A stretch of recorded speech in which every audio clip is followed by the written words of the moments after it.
Bonjour à vous tous. Il y a une très grande importance dans les Knesset Torah, un jour après la fête. D'abord, c'est les Yemei Tashlomim. On sait que la fête ne se termine pas. On a encore une possibilité d'arriver à Jérusalem, de, de se faire montrer devant Kadosh Baruch Hu. Et c'est pour ça d'ailleurs, quand on fait Patach Hano, on est aujourd'hui, on est demain jusqu'au 12 Sivan. Voilà, alors aujourd'hui, on va aborder un sujet très important, très intéressant, qui peut arriver chez tout le monde. D'un côté, c'est un sujet on le trouve dans la Gemara. Des fois, on dit, dans la Gemara, il y a plein d'histoires comme ça et plein de débats. On dit, il n'y a aucun, sauf, sauf que c'est intéressant, on n'a aucun intérêt on ne reçoit rien de ça. Et en fait, dans ces petits cours, on essaie tout le temps d'amener comme ça des sujets qui sont écrits dans la Gemara et on veut montrer le lien, la connexion avec les problèmes quotidiens de tous les jours. Ça peut arriver à chacun d'entre vous. Alors, on va commencer avec une question tout simple. On habite dans un immeuble. La voisine là-haut, elle est partie en vacances. Elle est partie en vacances. Elle a rien demandé à personne. Elle est partie en vacances et un jour, on voit de l'eau qui tombe dans les escaliers. On essaie de voir l'origine de l'eau qui tombe, qui coule. Et on monte un étage, deux étages, trois étages. Et on voit que ça rentre comme ça en dessous de sa porte. Alors, on sait que le voisin en dessous, il a toujours la clé. Ils sont des bons amis. On va en prendre la clé, on ouvre, on voit, elle a une fuite d'eau, mais l'explosion d'un robinet, disons de toilette. Alors, on rentre là-bas, on arrange. Pas seulement qu'on arrange. Par hasard, je suis aussi technicien et comment dire, chipoutnik. Je suis un ouvrier de maison. Je sais réparer des choses dans la maison. C'est pas vrai, mais pour l'histoire.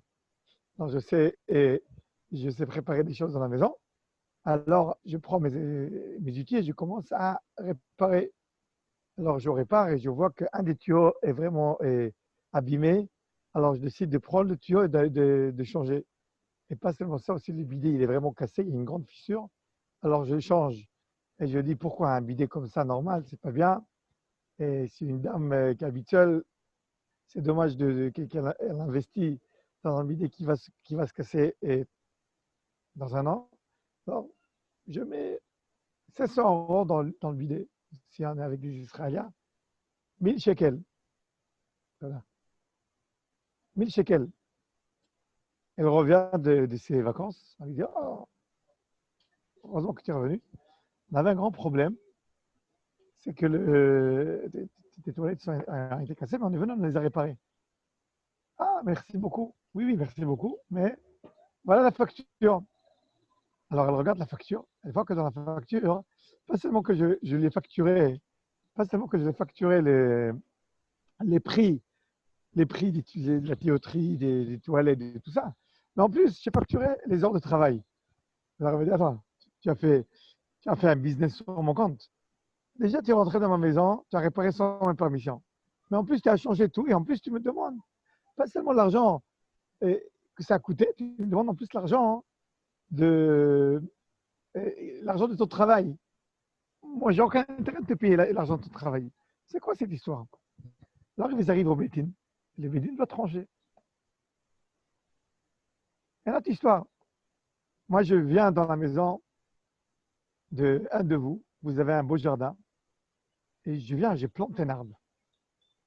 Le lendemain, je vous envoie la facture. Je dis, voilà, payez-moi, je vous ai mis un arbre qui coûte tant.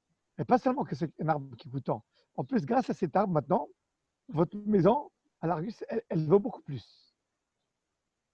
Alors, vous dites, attendez, vous rentrez dans mon jardin. Vous voulez maintenant qu'on vous paye? On va amener une autre histoire. Troisième histoire. L'histoire, elle est vraie. Des paquets de maisons comme ça, des grandes résidences. Un des habitants voulait avoir des autorisations pour élargir la construction, pour pouvoir après rajouter des pièces. Alors, il est parti chez l'architecte. Il lui a payé plein d'argent pour qu'il commence à travailler. Il a pris la mesure. Et après, ils sont partis à la mairie, ils ont amené des avocats, ils sont partis à l'État, ils ont fait tous les étapes nécessaires. Et à la fin, ils ont reçu permission, parce parce qu'on ne peut pas recevoir une permission pour une maison, permission pour tout le gouche, pour tout le paquet de maisons. Ils ont une permission d'agrandir 70 mètres carrés, pas mal. Mais maintenant qu'ils ont cette permission, on fait tout le paquet de maisons à permission, pas seulement celui-là qui a fait toute la procédure. Il a payé beaucoup, il a payé, c'est pas qu'il n'a pas payé. Et maintenant, lui, il vient et il amène la facture à tout le monde. Et il dit, voilà, chacun de vous doit payer 5 000 shekels. 5 000 shekels. Qui vous a demandé de le faire? On n'a pas envie ni de construire, ni d'élargir, ni de rien faire. Pourquoi on doit payer? Ça, c'est ça. Alors, il vient au Bedin. Qu'est-ce que va dire le Bedin? Alors, voilà. D'abord, je vous invite à écrire sur le chat. Vous écrivez les questions, les réponses à mes questions banales ou voilà, comme ça, ça peut être un cours un peu interactif. Moi, personnellement, j'ai aucun problème aussi quand vous ouvrez le micro et vous demandez les questions au milieu. Comme ça, on étudie ensemble. En plus, on n'est pas très nombreux. Alors, voilà, alors on peut aussi, il n'y a aucun problème de se parler entre nous. Et on continue. Alors, ça, c'est une grande question. Qu'est-ce qu'on va faire? Alors, en fait, on va commencer avec la Gemara hein, qui parle sur ce sujet. La Gemara, c'est une Gemara qui est dans Bava Metzia, Daf Kuf Aleph, page 101. Et la Gemara dit comme ça Ayored le tor sadei chavero veneta'a shelo bereshut. Quelqu'un qui est rentré dans le jardin de son ami et il a planté des arbres fruitiers sans sa permission. Alors, est-ce qu'il peut exiger qu'on lui paye? Alors, comme on voit, il y a une marloquette entre Rav et Shmuel. Rav dit il a investi, il a mis comme un arbre. Alors, on regarde combien d'argent il a investi. Il peut exiger, on doit lui payer de l'argent, mais on va lui payer le minimum possible. Ça veut dire, si Al-Behemet, l'arbre, il a un certain prix, on va payer le prix, mais pas plus. On va payer un certain prix, mais pas plus. Et sinon, et même si maintenant, grâce à cet arbre, l'argus et la montée, on n'est pas obligé de payer. On n'est pas obligé de payer. Voilà. Et pourquoi? Parce que pourquoi on doit payer? Quelqu'un est rentré dans mon jardin, il a mis un arbre fruitier. Pourquoi on doit payer? On doit payer parce que à la fin, je profite de cette plantation qu'il a fait dans mon jardin. Et comme je profite, alors je dois payer. Mais je ne vais pas payer ni le prix de travail, ni je vais payer le prix coûtant, je vais payer le minimum. Shmuel, lui, il dit non, pas du tout. Il dit on doit payer le maximum possible. Qu'est-ce que ça veut dire? On dit comme ça, on dit comme ça, si moi j'avais l'intention de planter, alors ça veut dire que je veux profiter. Alors je dois payer plein prix. J'ai payé le prix de l'arbre, j'ai payé le prix de l'arbuste qui a monté, j'ai tout payé. Et voilà. Et aussi le prix du travail. Et si je ne veux pas vraiment utiliser, c'est pas grave, je vais payer quand même le prix que ça coûtait, je peux toujours le déplanter, aucun problème. Et si je dis que je ne veux pas, c'est un problème. Si je dis que je ne veux pas, mais après, je commence à profiter de l'arbre, parce que ça arrive des fois, tu dis je ne veux pas, mais bon, mais maintenant c'est là, alors je vais profiter. Ah, c'est là, mais tu veux profiter, paye, mais tu vas payer. Si c'est avec l'idée de Shmuel, on va payer plein pot, on va payer vraiment tout le prix, Comme dit la Gemara, l'obaïna, on ne va pas dire, on n'a pas besoin de dire que si à la fin, j'ai gardé l'arbre dans mon jardin et j'ai utilisé les arbres, alors là, j'ai montré que oui, je suis content de ce travail. Et là, je dois payer plein prix, même si ça coûte plus cher. Voilà. Bon, ça c'est une grande question, parce qu'imaginez-vous, maintenant, vous n'avez pas de clients, vous commencez à rentrer dans les maisons de vos amis et vous pouvez commencer à faire du travail. Vous entendez que vos voisins veulent changer sa tuyauterie, mais vous rentrez, vous changez la tuyauterie sans lui demander. Vous avez entendu que votre voisin veut faire une muraille, parce que c'est écrit comme ça dans la Gemara, faire un choma, une muraille dans son jardin, ben vous rentrez, vous faites une muraille sans lui demander. Tout cela, c'est très intéressant et étrange pourquoi quelqu'un peut rentrer dans mon jardin, faire du travail, et en plus, à la fin, moi, je vais être obligé de lui payer. Alors, le Rambam me dit comme ça, Ayored lesdei chavero shelo birshut. Quelqu'un qui est rentré dans mon jardin sans ma permission. Venata obana, il a planté ou il a construit. Et après, le propriétaire de la maison ou du jardin est arrivé. Il a complété la construction, ou il a gardé les plantations, etc. Ça veut dire qu'il a fait des choses qui montrent que peut-être qu'il ne voulait pas que c'est un tel qui va le construire. Mais à la fin, hein, lui, il est un peu content de cette construction ou cette plantation. Alors, il devra payer plein prix. Et comme ça, le Shulchan Aruch, il écrit, Choshen Mishpat, Ilchot Gzela, Siman Shin Ein Hei, il écrit, Ayored et Torsdi Chavero, Shelo Bershut. Venata Obana, et après, Baal Sadeh est arrivé, et il a complété la construction. Il doit payer exactement comme le Rambam dit. Voilà. Alors, les Rishonim, ils ont amené plusieurs raisons pourquoi on doit payer, pourquoi on doit tout payer. Alors, d'abord, il y a un din qui s'appelle din mehene. Si moi, je profite des choses de mon ami, je dois payer. Je ne peux pas profiter de ne pas payer. Voilà. Par exemple, quelqu'un est arrivé, et même que quelqu'un est arrivé dans ma maison, il vient, il s'installe dans mon KGB, dans mon Marsan. Je ne sais pas comment on dit Marsan en français, dans mon Marsan. Alors, il vient, il arrive dans mon KGB, il n'a pas demandé la permission, et il prend son sac de couchage, et il dort là-bas. Alors maintenant, il va venir. Moi, je le vois, je dis, oh, tu es rentré sans permission, bon, c'est pas grave. Bon, tu es là déjà 2 jours, paye. Je dis, quoi, paye? Qu'est-ce que t'en fous? De toute façon, très bien, merci. Et de toute façon,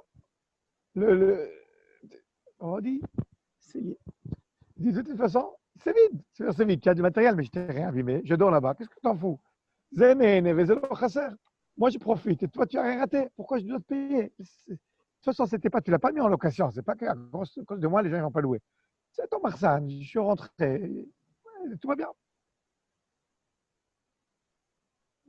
Et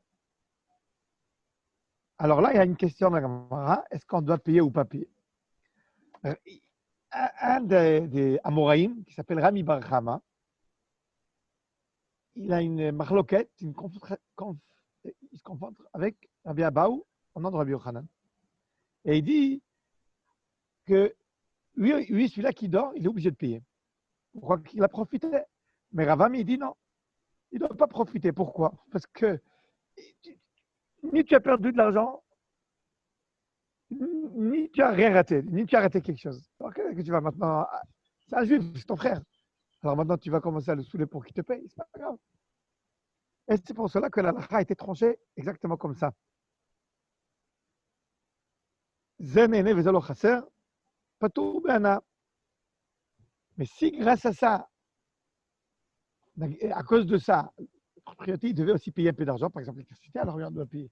Mais si il n'a rien perdu, alors la lacha dit qu'on ne doit pas payer.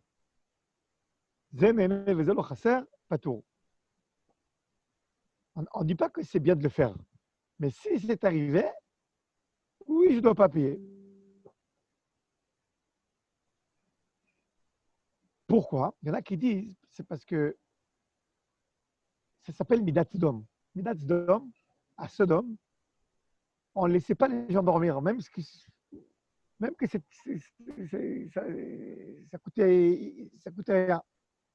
Alors, d'ici quelqu'un, il a un comportement de Midat Sodom, alors on peut l'obliger à ne pas se comporter comme ça. Ça n'existe pas.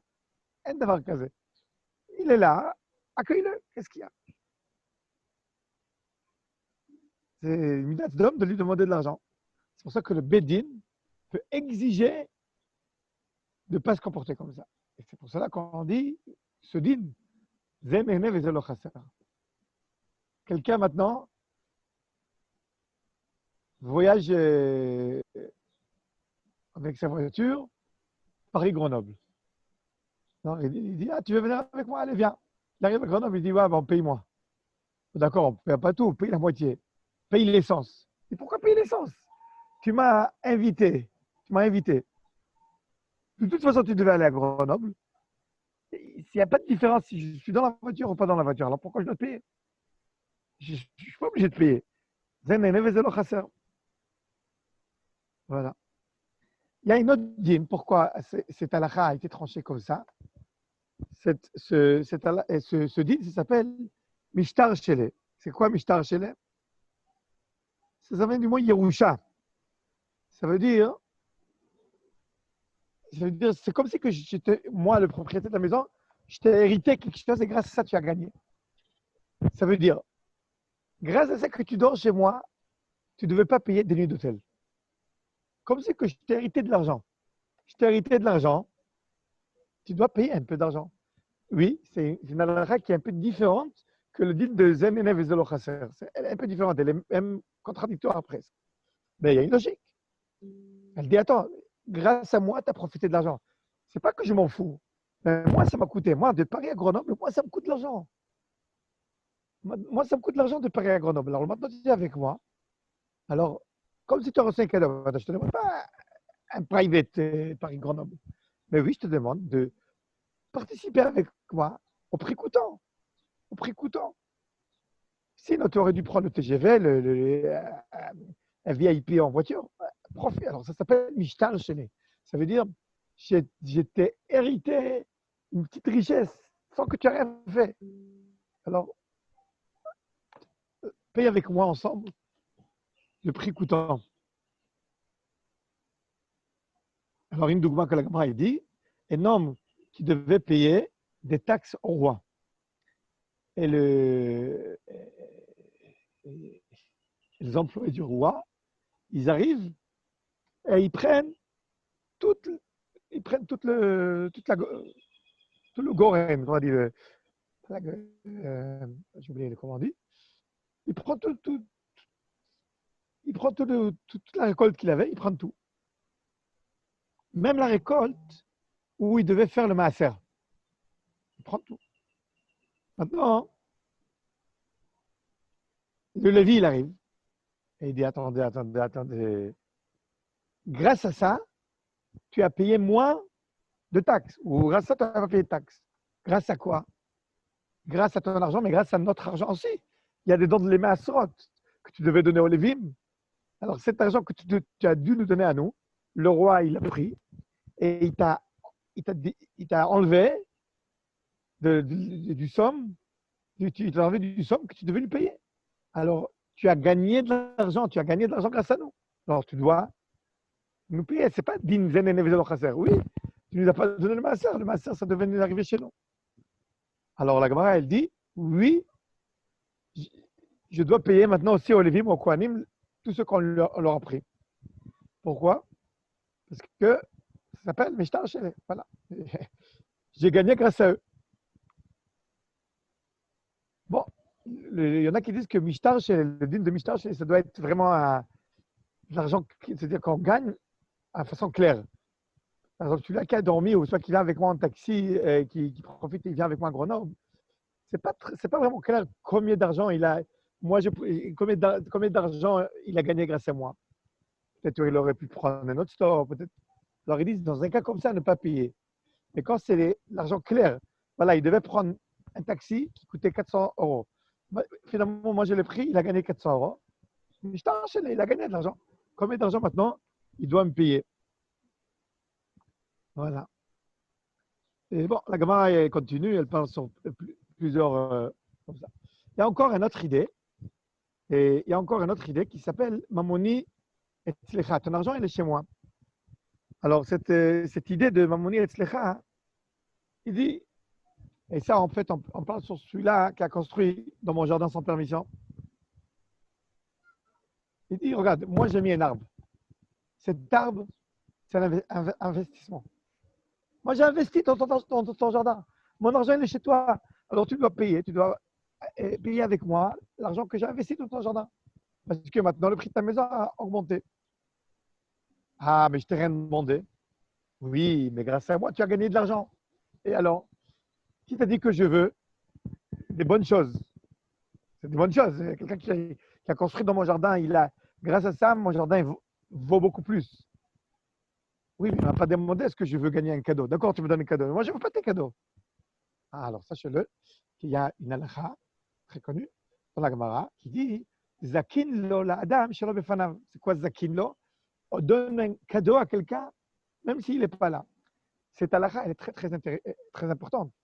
Parce que des fois, Nagui, on arrive quelque part et on dit si mon ami Shlomo, je vais lui acheter ça, il va être tout content. Il va être très content. J'achète et j'achète pour Shlomo. Mais je n'ai pas demandé la permission à Shlomo. Maintenant, je n'ai pas besoin de lui demander la permission. Pourquoi? Parce qu'il reçoit quelque chose, il profite de quelque chose à un bon prix, cadeau. Ça s'appelle Zakin lo la adam shelo befanav. Les gens, on sait qu'ils veulent recevoir des cadeaux, ils veulent ne pas perdre l'argent, ils veulent gagner des choses. C'est pour ça qu'à Pessah, si je me rappelle que ma grand-mère, elle n'a pas vendu le Hametz, je peux vendre pour elle le Hametz. Sauf si elle m'a dit clairement, moi, je ne vais pas vendre le Hametz, moi, je vais manger du Hametz pendant Pessah. Si elle n'a pas dit ça, alors moi, oui, je dis, je vais vendre le Hametz pour elle, même qu'elle ne m'a rien demandé. Pourquoi?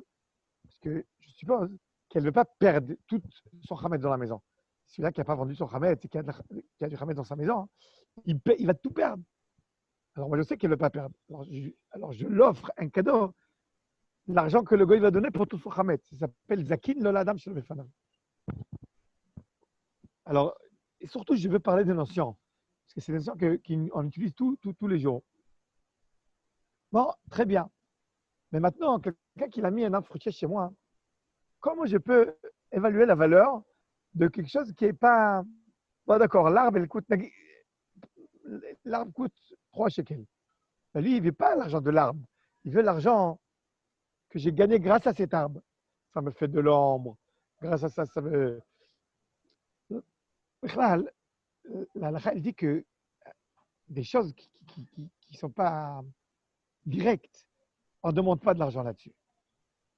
Grama ben Nezakim patour, par exemple. Je vais vous donner un exemple. Je vais vous donner un exemple. Avec ça, on va terminer le cours, le mini-cours. Je vais vous donner un petit exemple. Quelqu'un avait une maison. Et c'est une histoire qui est arrivée au Beth Din chez nous. Quelqu'un avait une maison. Il avait une machine à laver. Il y avait une tuyauterie qui n'était pas protégée. C'était vraiment une tuyauterie dure comme ça.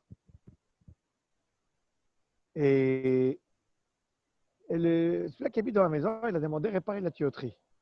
Il demande, mais le propriétaire de la maison n'a pas réparé la tuyauterie. Finalement, quand la machine à laver, elle marche très, très, très fort, elle bouge, quand il n'a pas bien équilibré, elle reçoit des coups par la tuyauterie qui a été approchée, il reçoit un coup. Lui dit, moi, je veux de l'argent, le prix coûtant de la machine à laver, parce qu'il m'a cassé la machine à laver. Mais le propriétaire, il dit, non, il a raison, je n'ai pas changé la tuyauterie. Il a raison. Mais ça que sa machine, elle s'est cassée, c'est parce qu'il n'était pas stable. Alors, qu'est-ce qu'on va lui dire? On va dire, regarde, on ne peut pas évaluer exactement c'est quoi combien de d'indemnités tu dois recevoir. Parce que combien de tuyauterie qui n'était pas bien mis, elle t'a fait. C'est vrai qu'elle t'a donné des coups. Mais si ta machine à laver, elle était bien, elle aurait été stable, tu n'aurais pas reçu le coup. Grama benezakim pato. Ça s'appelle grama. La tuyauterie, elle a un problème. Mais la tuyauterie a fait un problème à la machine, qui a fait un problème, qui a cassé le truc. Ça s'appelle grama. C'est pour ça qu'on ne peut pas l'obliger à payer. Oui, on peut lui dire, regarde, la vérité, sois honnête. Si tu veux, vous arrangez entre vous. On va lui dire, oui, tu es obligé de payer, on ne peut pas lui dire. Ça s'appelle grama benezakim pato. Qu'est-ce que oui, il peut payer? On dit, nous, on a dit quelque chose d'autre. On dit, regarde, une maison avec tuyauterie abîmée, elle ne coûte pas $400 par mois. Elle coûte $320 par mois. Pendant 2 mois, la tuyauterie n'était pas réparée. Pendant 2 mois, tu vas payer $80 de mois. Ça, oui, ça, on peut dire, parce que la valeur de la maison, elle coûte moins cher. On ne peut pas dire, il y a des dégâts qui ont été faits par intermédiaires. Ça s'appelle grama benezakim. Finalement, pour conclure le cours, parce qu'à la fin, on aime toujours sortir avec quelque chose de clair. On aime sortir avec des choses claires. Dans ces cas-là, il y a 2 choses. D'abord, si je profite, je dois payer. Si je crois qu'il va à un prix cher, Aujourd'hui, on fait Memutsa. Ça veut dire on regarde combien ça coûte, combien j'aurais été prêt à payer, combien vraiment ça, quelle valeur ça, et je paye. Si de toute façon, je comptais le faire, celui-là qui est rentré dans mon jardin, il a un grand problème. C'est Gezel de rentrer dans le champ de l'autre. Mais de l'autre côté, je dois lui payer. C'est deux halakhot différents. Je dois lui payer. Le mieux, c'est arriver dans un cas comme ça, ou à un arrangement, ou arriver chez des Dayanim. Juste sachez-le qu'aujourd'hui, ça n'existe plus des Dayanim comme à l'époque. Aujourd'hui, même quand on dit des Dayanim, c'est des gens qui savent les halakhot et qui peuvent gérer les choses et amener les gens à trancher entre eux des bonnes solutions. Ça s'appelle Ayeshar Ve'atov. Ça veut dire ils arrivent et à la fin, ils arrivent à des accords, ça s'appelle Borerut. Chaque fois que vous allez arriver chez un Bedin Elene Mamonot, on va lever quelque chose, on va faire Kinyan, et vous allez être d'accord. Vous allez accepter que le Rav, le Dayan, va être votre délégué de trancher entre vous. C'est pas sûr que c'est la c'est la Torah, mais c'est la logique et c'est les arrangements entre vous. Ça veut dire dans le Borerut, vous dites, monsieur le rabbin, on vous fait confiance, tranchez et dites qu'est-ce que vous pensez, qui doit recevoir comme ça, qui c'est qui doit recevoir comme ça. Et ce que vous dites, nous, on accepte. Ça veut dire que ce n'est pas à cause du din, c'est à cause de l'arrangement. Mais on veut qu'un Tamid Chacham qui a étudié Choshen Mishpat, c'est lui qui va trancher, parce qu'on veut être Mikim, on veut voir Al-Bemet quand on fait les choses dans le droit chemin. Et tout ça, ce n'est pas pour s'affronter, faire des guerres entre quelqu'un, contraire. C'est pour arriver à la paix totale. Grâce à ça, quand on vient dans une bonne vision chez Rav pour trancher l'affaire, on dit on n'est pas venu pour se disputer. On est venu parce que moi, je crois que c'est moi qui a raison, lui, il croit que c'est lui qui a raison. Et en fait, on veut faire comme l'Halakha dit. Monsieur le Rav, qu'est-ce que vous dites? Et on lui fait confiance. Et Akadosh Baruch Hu, Bezrat Hashem, va nous aider à éclaircir les choses. Je veux vous לאחל לכם חג שמח, qu'on va, בעזרת השם, avoir le mérite d'étudier la Torah בפנימיות, de recevoir la Torah בפנימיות ובשמחה. Merci beaucoup, Rav Levi Bisberg.